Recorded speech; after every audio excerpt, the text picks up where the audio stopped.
So good morning students. So today we are going to discuss the topic types of redox reactions.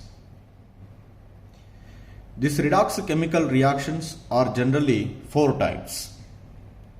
One is combination reactions, second one is decomposition reactions, third one is displacement reactions, fourth one is disproportionation reactions.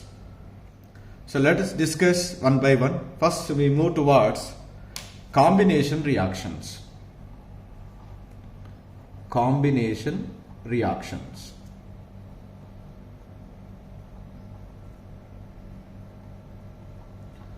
So what do you mean by the combination reactions?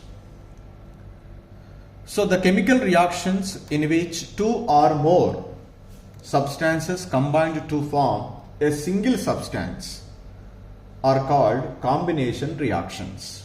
That means the chemical reactions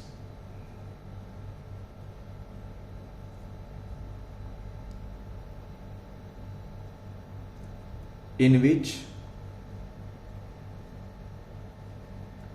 two or more substances, that substances may be elements or compounds, combine to form a single substance. A single substance are called combination reactions.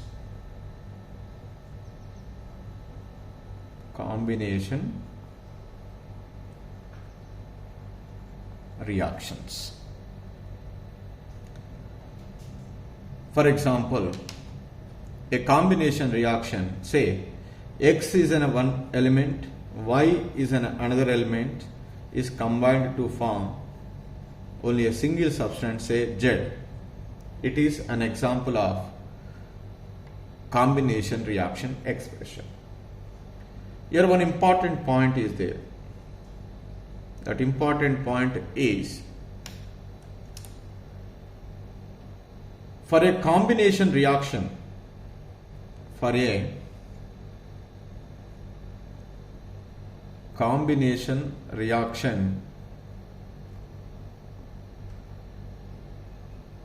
whatever the substances are involved,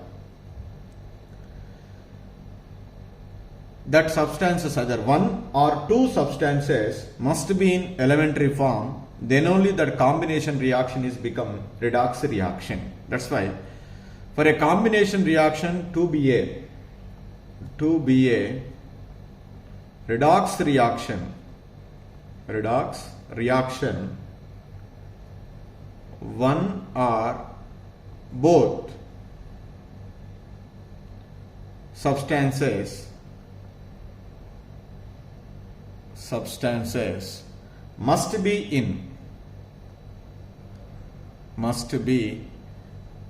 in elementary form.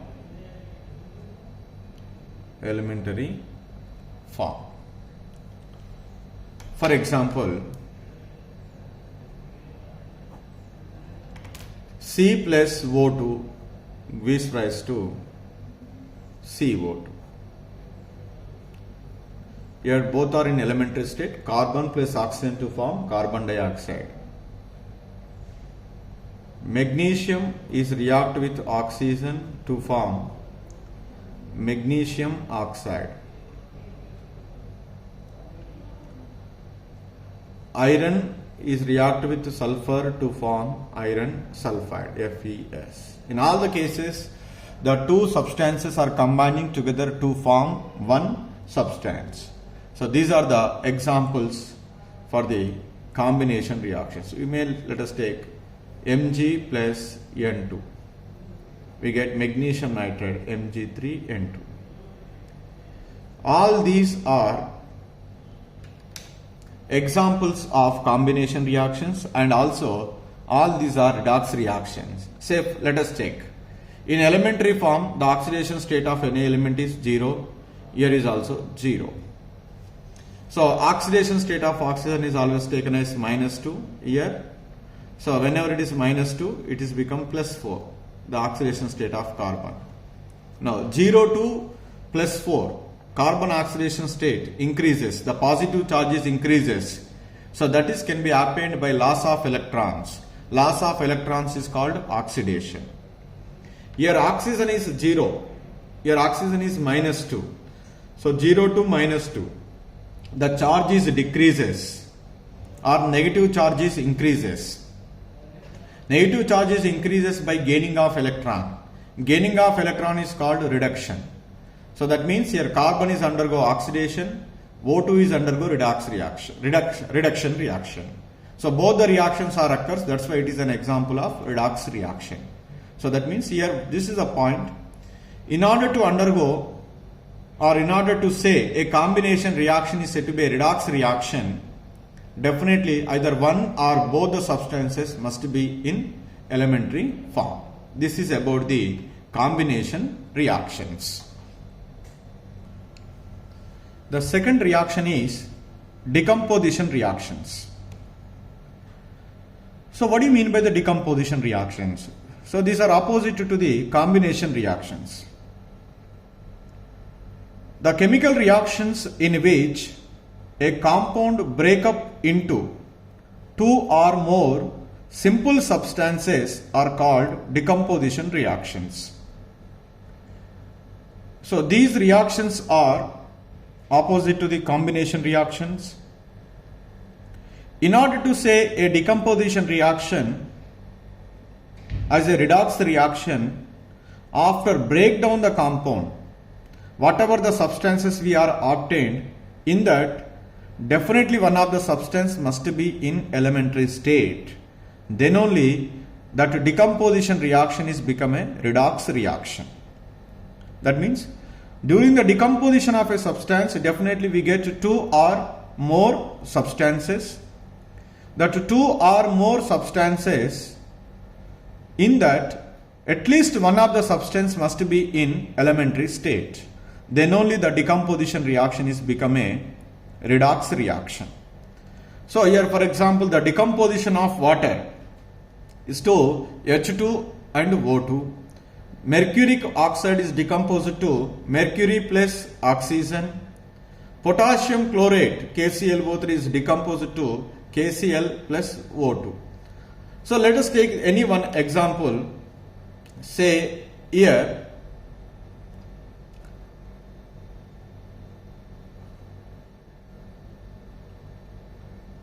let us take this KClO3.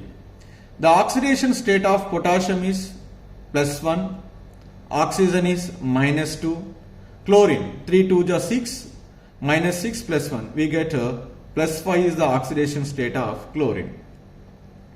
Here the oxidation state of oxygen is 0, chlorine is -1, potassium is +1. Okay. When we observe the oxidation states of the different atoms present in these molecules, the potassium oxidation does not changes, but the chlorine oxidation state changes from +5 to -1. That is decreasing the positive charge. Decreasing the positive charge is possible by gaining of electrons. Gaining of electrons is called reduction. And the oxidation state of oxygen is changes from -2 to 0. That is decreasing the negative charge. Decreasing the negative charge means it's undergo oxidation. That is happened by loss of electrons only, decreasing the negative charges appeared. That means here O oxidation state is changes from -2 to 0 is represents oxidation. Chlorine oxidation state is changes from +5 to -1. That is indicates reduction.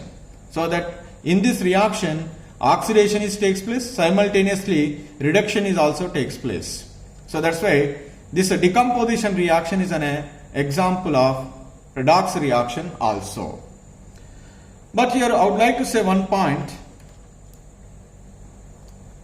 all the decomposition reactions, all the decomposition reactions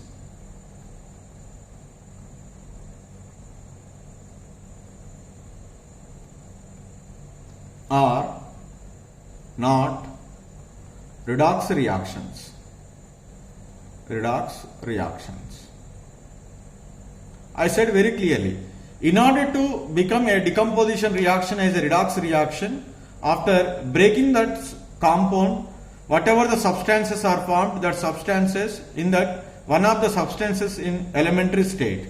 If it is not in elementary state, definitely that is not a redox reaction. For example, let us take the decomposition of limestone. Calcium carbonate gives rise to calcium oxide plus carbon dioxide. In this, the one compound calcium carbonate is decomposes to two compounds, calcium oxide and carbon dioxide. Out of these two substances, no substance in elementary form. So that's why it is not a redox reaction. Suppose if the elementary compound is not formed, why it is not become a redox reaction? Let you check here. The oxidation state of calcium is +2, oxygen is -2, carbon is here 3 2 ja 6 -2, that is we get here +4 by calculating the oxidation state.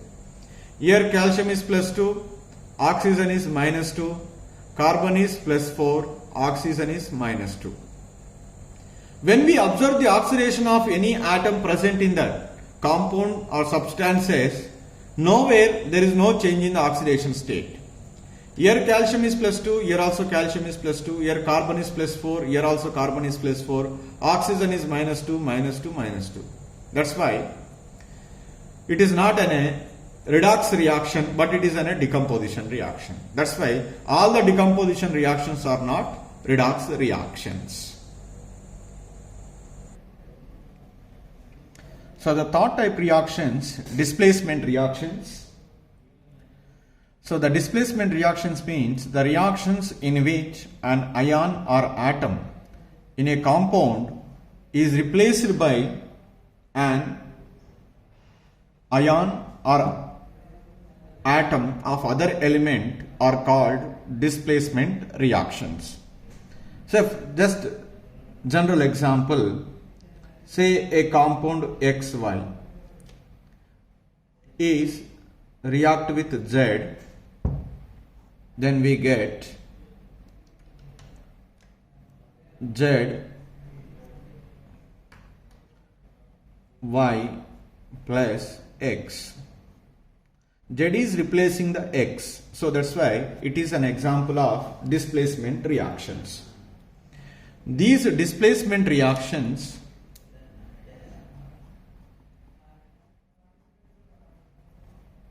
two types.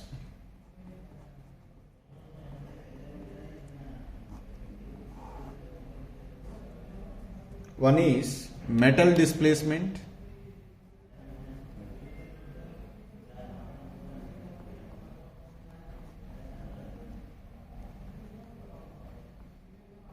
second one is non-metal displacement. Metal displacement reactions, non-metal displacement reactions. Let first move towards metal displacement reactions. Metal displacement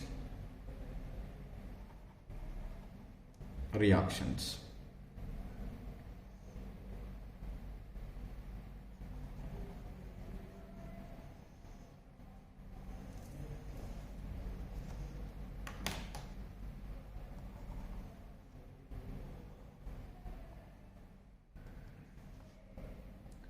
So in this reaction, the metal in a compound can be displaced by the another metal in uncombined state.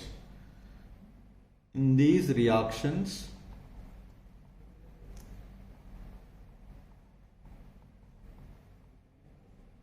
a metal in a compound Metal in a compound can be displaced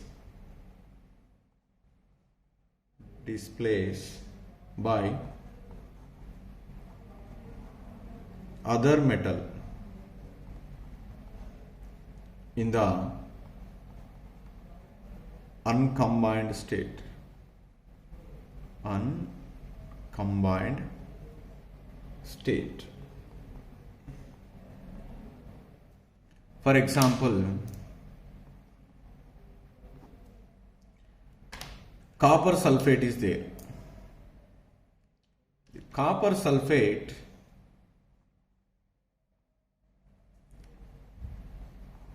is treated with zinc. So here the metal in compound, that is copper in copper sulfate, is displaced by zinc, which is in uncombined state. So then we get zinc sulfate ZnSO4 plus copper. Similarly, say nickel sulfate is there. Whenever it is treated with cobalt, the nickel is replaced by cobalt and nickel. Say iron oxide Fe2O3 is treated with aluminium. The iron is replaced by aluminium. We get Al2O3 plus 2Fe. So these are the examples of displacement reactions. Then one question may comes to our mind. Sir, any metal can displace any other metal? No. Definitely, here one important point we need to be remembered. That is, the metal which can displace the other metal, it should have the greater tendency to lose the electron. A metal which can displace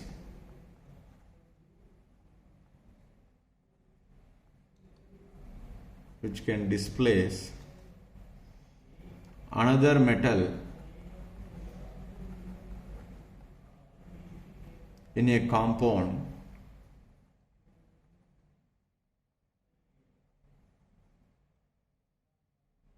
should have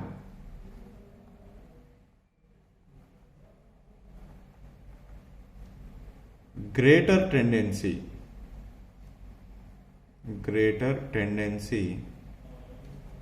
to lose the electron. So greater tendency to lose the electron means the metal is ready to undergo oxidation.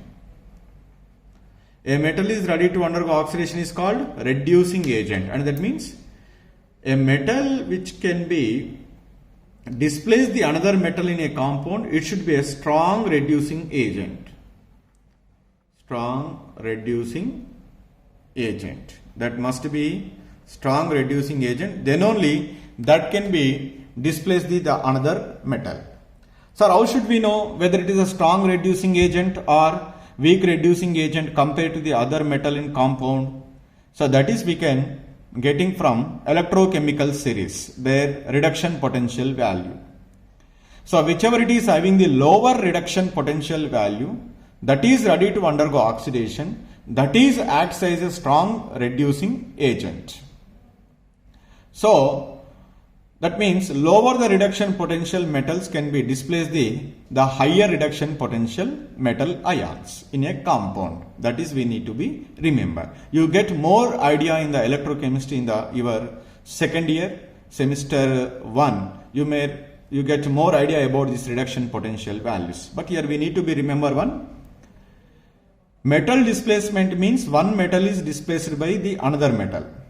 To displace that metal in a compound, definitely the other metal should be in uncombined state. That is the first point we need to be remember. Whether any metal can displace any other metal in compound? No. A metal which is said to be a strong reducing agent compared to the other metal in a compound that can only be displace the metal atom. Strong reducing agent means what is that? It has the greater tendency to lose the electron. This is about the metal displacement. So the second one is non-metal displacement reactions. In the non-metal displacement means we need to displace the non-metal. Mostly these are two types, either hydrogen displacement reactions or oxygen displacement reactions. So I will discuss certain examples. All alkali metals and some alkaline earth metals. Some alkaline earth metals like calcium, strontium, barium, such. These are having a greater tendency to lose the electron. That means these are good reducing agents. Good reducing agents. Because metals are always ready to lose the electron. Among the metals, the first and second group metals generally are ready to lose the electron. Which are ready to lose the electron, they can easily displace the. So, good reducing agents. These will displace hydrogen even from cold water also. Because all the metals could not replace the hydrogen from the cold water, because some of the metals formed in the oxide layers, that oxide layer is always prevents the contacting of a metal and the water. That's why all the metals never displace the hydrogen from chlorine, that is water. Only alkali and some of the alkaline earth metals like calcium, strontium, barium can only displace the hydrogen from water. For example, you know very well the alkali metal sodium. When sodium is react with water, the hydrogen is displaced in the water molecule. We get 2NaOH plus hydrogen gas is liberated.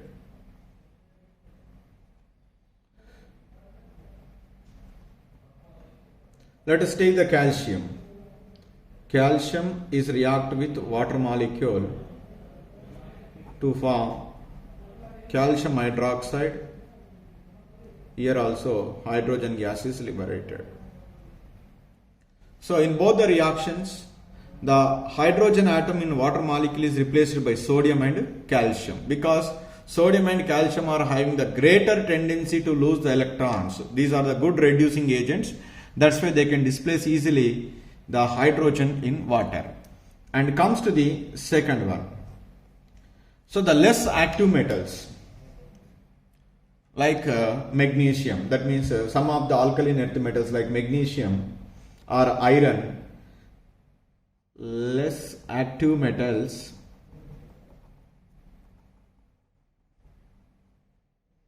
such as magnesium or iron, these are react with steam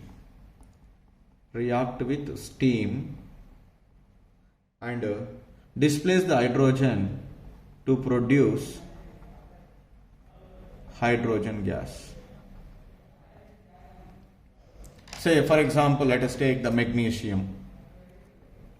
Magnesium on reaction with steam, here not water is in the form of a liquid state, it is in the form of vapor, that is steam. Then we get magnesium hydroxide plus hydrogen gas is liberated. Similarly, iron is react with water, we get iron oxide Fe2O3 plus 6H2 gas.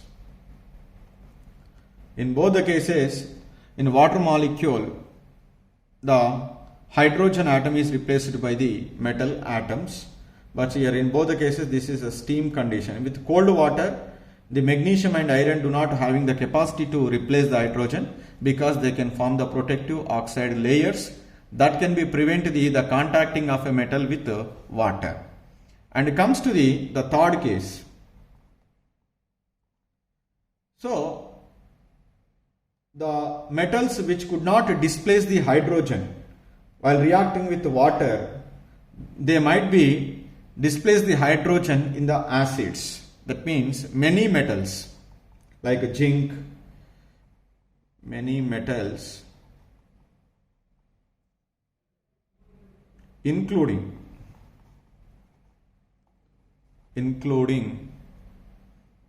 those which do not react with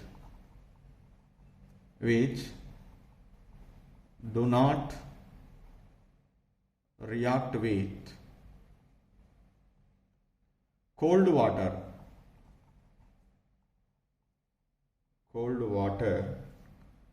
displace the hydrogen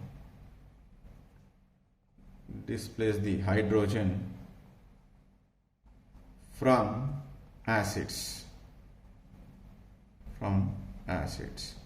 So you know very well the best example is Zn solid plus HCl gives rise to ZnCl2 plus hydrogen gas.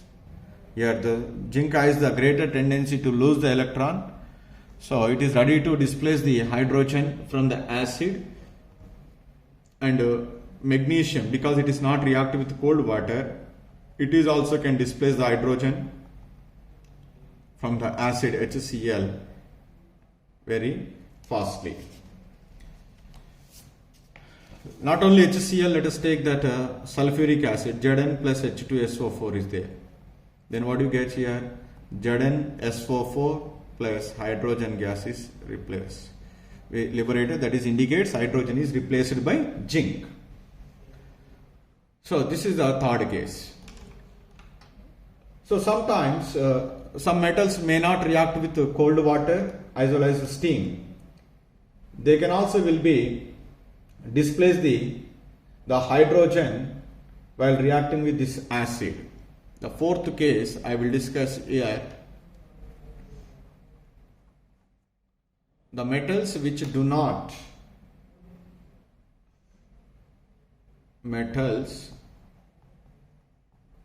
like cadmium or tin, which do not react with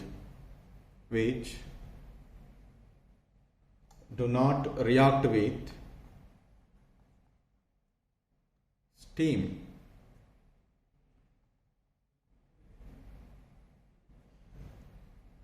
Also react with acids to displace hydrogen.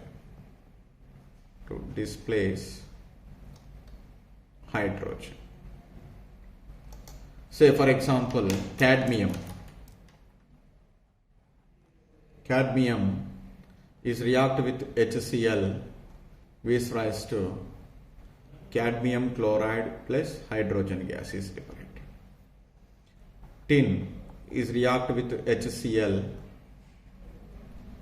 It is also replacing the hydrogen HCl. Then we get tin chloride SnCl2 plus hydrogen gas is liberated.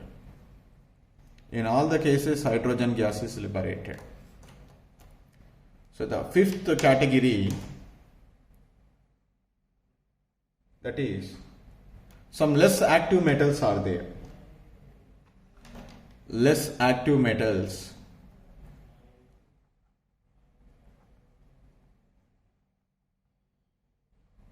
like gold, silver. So these do not replace the hydrogen. Do not replace the hydrogen even react with acids. Even react with acids. So these are the 5 categories are there. In all the cases, the hydrogen displacement takes place. But does all the metal atoms can displace the hydrogen by reacting with water? No. In the cold water, the all alkali metals and alkaline earth metals can be displace the hydrogen because they have a greater tendency to lose the electron. They are strong reducing agents. That's why they can easily displace the hydrogen in the water molecule. Some of the alkaline earth metals like magnesium, they do not replace the hydrogen in the cold water because they can form the protective oxide layers. They are not ready to lose the electrons.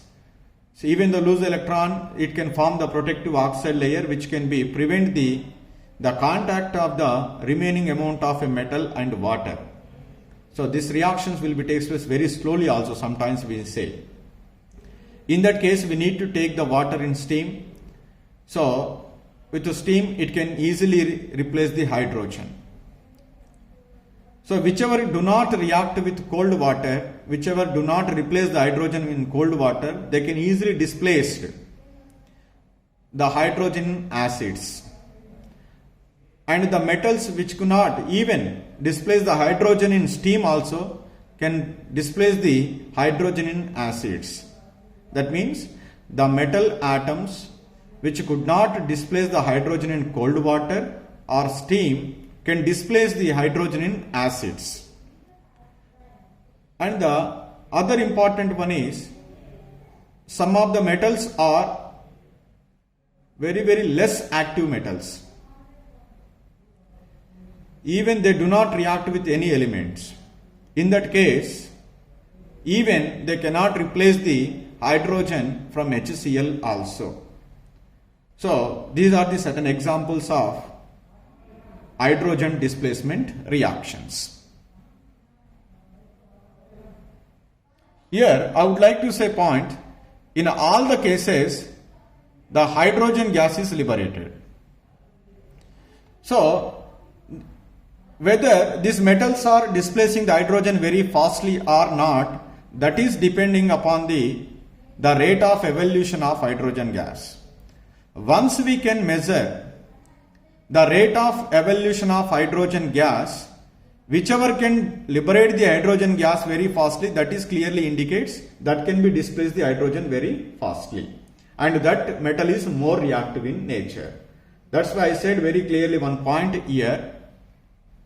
The reactivity of these metals, whether it is more reactive or less reactive, that is can be easily determined with the help of rate of evolution of hydrogen gas, either on reaction with cold water or steam or acid. So this non-displacement, non-metal displacement, that is a hydrogen displacement reactions are help us to determine which metal is more reactive, which metal is less reactive also. So now the reactivity of a metal can be determined with the help of rate of evolution of a hydrogen gas. So that is whichever it is having the lower reduction potential value, so that is ready to displace. Just like metals, the reactivity of non-metals also can be predicted from that active series.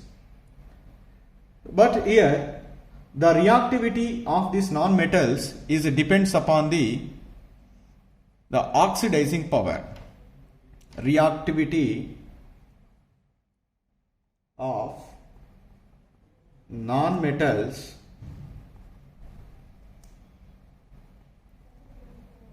depends upon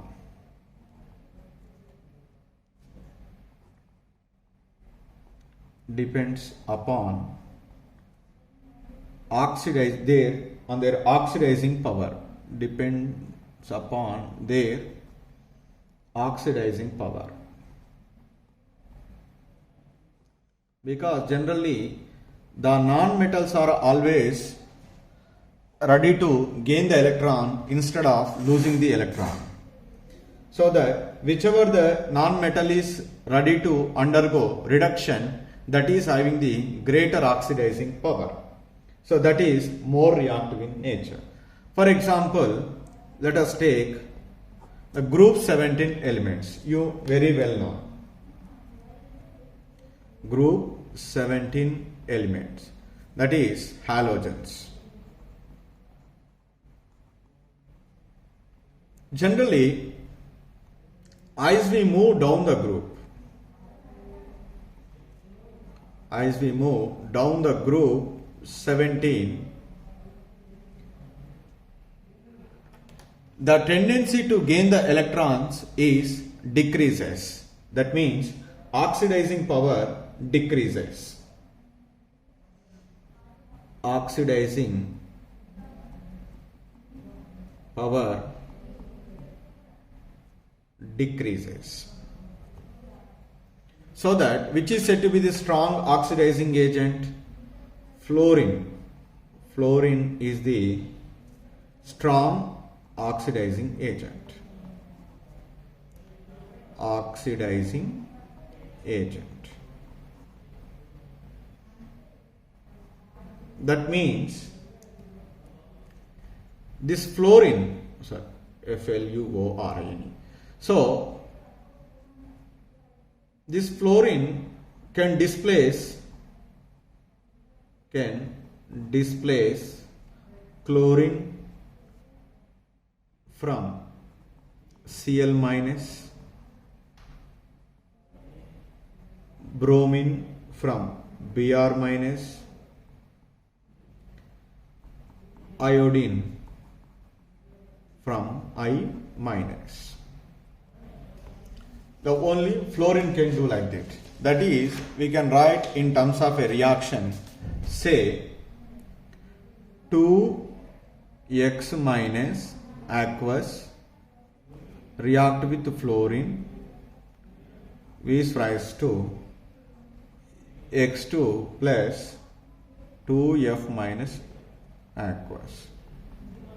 Here this is minus 1, 0, here 0, minus 1, where x is equal to chlorine or bromine or iodine. So these chlorine or bromide or iodide ion is displaced by the which one? Fluorine. Because fluorine is a strong oxidizing agent, it is having the strong oxidizing power. Here I would like to say the one more important point is fluorine even attacks the water, even attacks the water and displace the oxygen. Displace the oxygen. Generally, the fluorine and oxygen both are having the strong tendency to accept the electron, that is strong oxidizing power.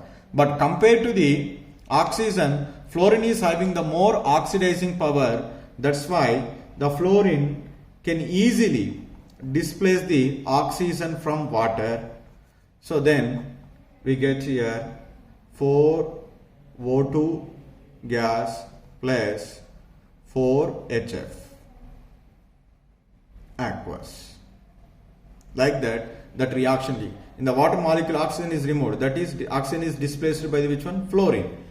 Because fluorine is having the strong oxidizing power than which one? Oxygen. That's why it can displace the oxygen non-metal by the fluorine. But here instead of the fluorine, if you are using chlorine or bromine or iodine, so they cannot displace the oxygen in water, where X is equal to chlorine or bromine or iodine. These cannot displace the oxygen in water molecule because these are not having the strong oxidizing power like oxygen. So that's why to displace the oxygen, definitely, so that is having the more oxidizing power than oxygen, then only it can be displaced. Similarly, Suppose here chlorine, bromine, iodine if you are comparing. So let us take the chlorine molecule. Does chlorine is displace the bromine and iodine? Because the chlorine is having the strong tendency to gain the electron compared to bromine and iodine. That's why they can easily displace the bromine and iodine. So here what I write here, X is equal to bromine and iodine. And the another one is, suppose let us take the bromine, Br2. Br2 can displace only iodine. That is, X means here only iodine. So 2Br minus plus X2, where X is equal to only iodine. So in all the reactions when you are observing, in order to displace the another non-metal atom, the displaced non-metal should having the strong oxidizing power than the displacing atom. Then only that can be displaced, that reaction can be occurs. That's why the non-metal which can displace the another non-metal, it should be having the strong oxidizing power, or it should be acts as a strong oxidizing agent. Then only so that displacement is occurs. Here I would like to say all these above reactions are widely used in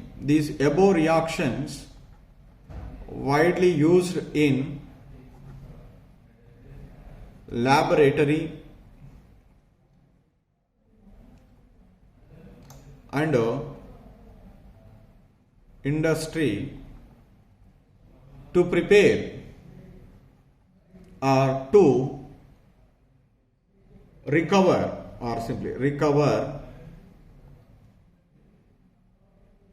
halogens, halogen from halides. So that is X minus is simply we are converted into which one? X2. So to convert this allied ion into their halogen respectively, we need to be use the strong oxidizing agent. So the more oxidizing agents are available, like potassium permanganate or potassium dichromate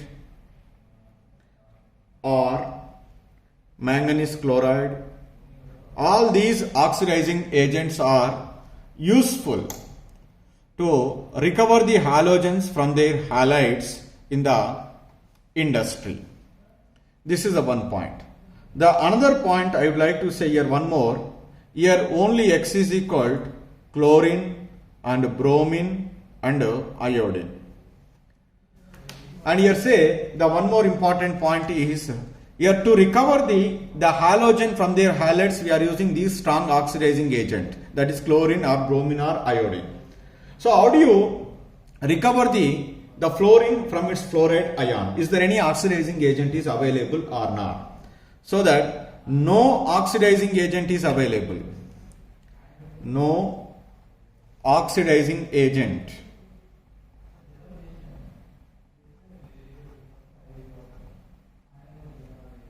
available to recover F minus ion into F2. So because the reason is the fluorine is strong oxidizing agent, because it is more electronegative nature, it is having the strong tendency to accept the electron. So that's why no other agent can replace the fluoride ion. So but how do you prepare this fluorine, like chlorine, bromine or iodine? To prepare chlorine, bromine or iodine, these are the strong oxidizing agents we are using that can be converted this halide ion into halogen. But how do you convert this F minus ion into F2? The only one method is there. That method is electrolytic method. Which method? Electrolytic method. With that electrolytic method only, so we can prepare the F2, and the F minus ion is oxidized to the F2 molecule. So, but whereas in other halogens, there are so many strong oxidizing agents are available to oxidize the chloride ion into or bromide ion or iodide ion into their respective halogens. So, this is about the non-metal displacement reactions. So, the fourth type of the reaction is disproportionation reaction.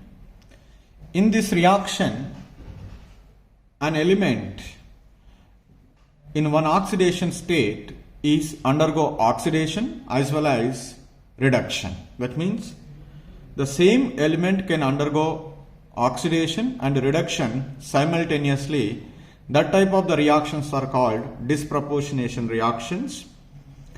So in these reactions, that element can exhibit the three oxidation states because it should be undergo oxidation, and another one is reduction.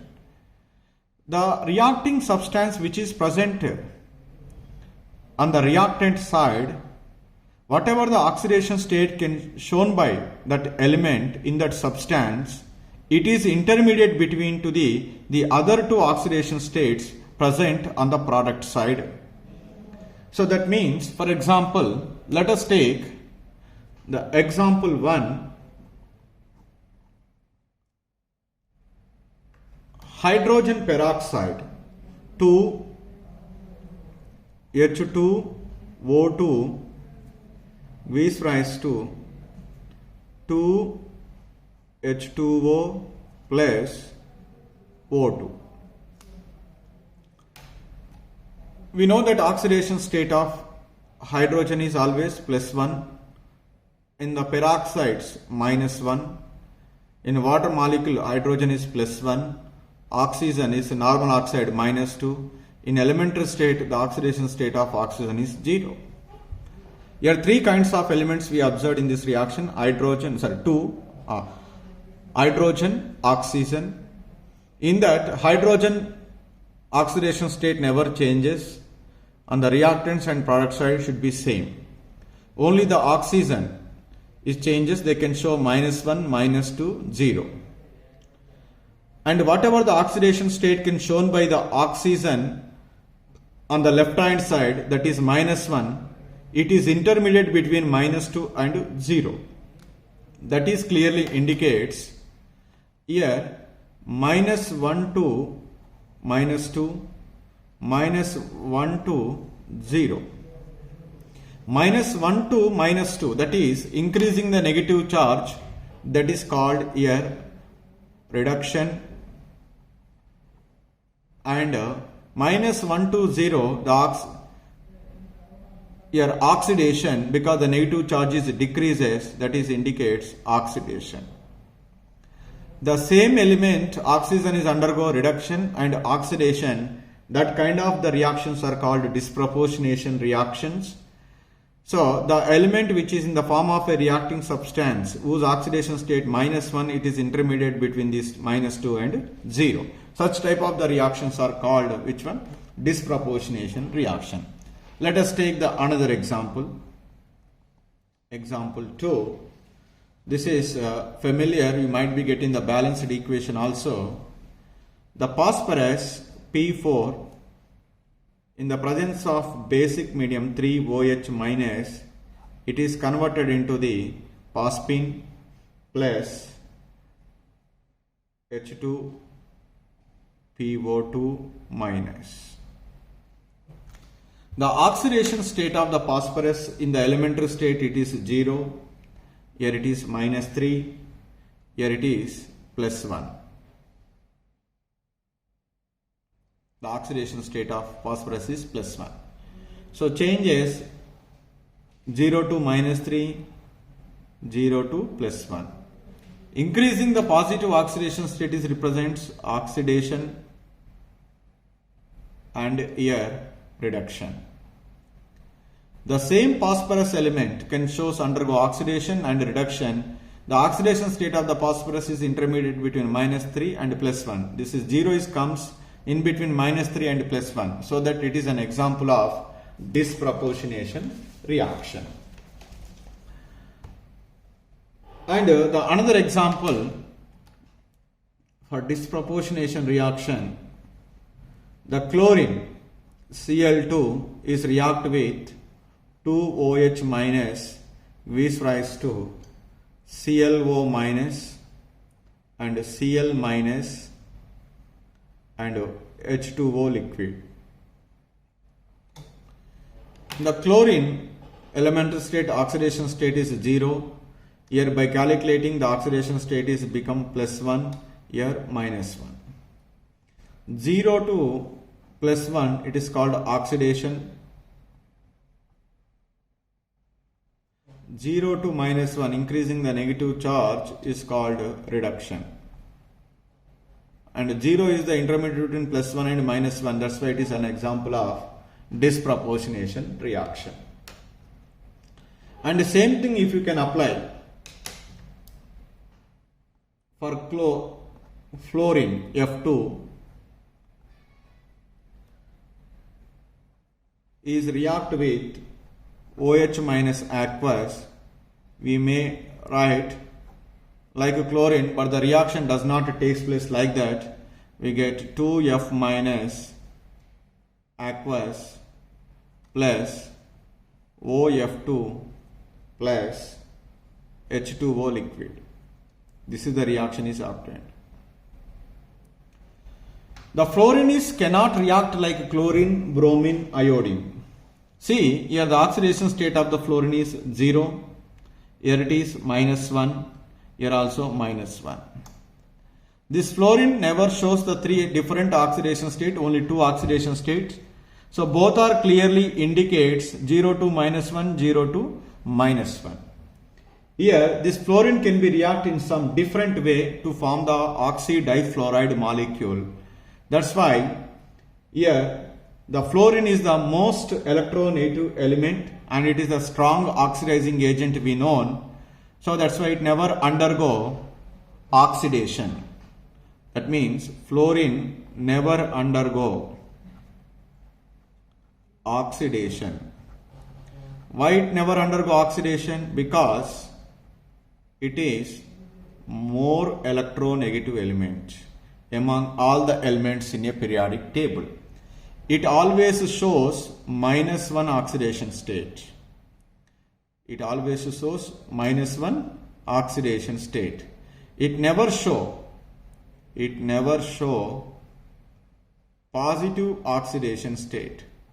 Positive oxidation state. Once it never show positive oxidation state, that means it never oxidized. It is always reduced. So that is always a strong oxidizing agent. It never acts as a reducing agent because it never show +1 oxidation state. It never having a tendency to lose the electron. It is always having the greater tendency to gain the electron compared to the other elements because the reason it is more electronegative in nature. So that's why this reaction is not an example of disproportionation reaction. Disproportionation reactions means these are the reactions in which an element in one oxidation state is simultaneously oxidized and reduced. That reactions are called disproportionation reactions. This is about the types of redox reactions, decomposition reactions, displacement reactions, disproportionation reactions and combination reactions.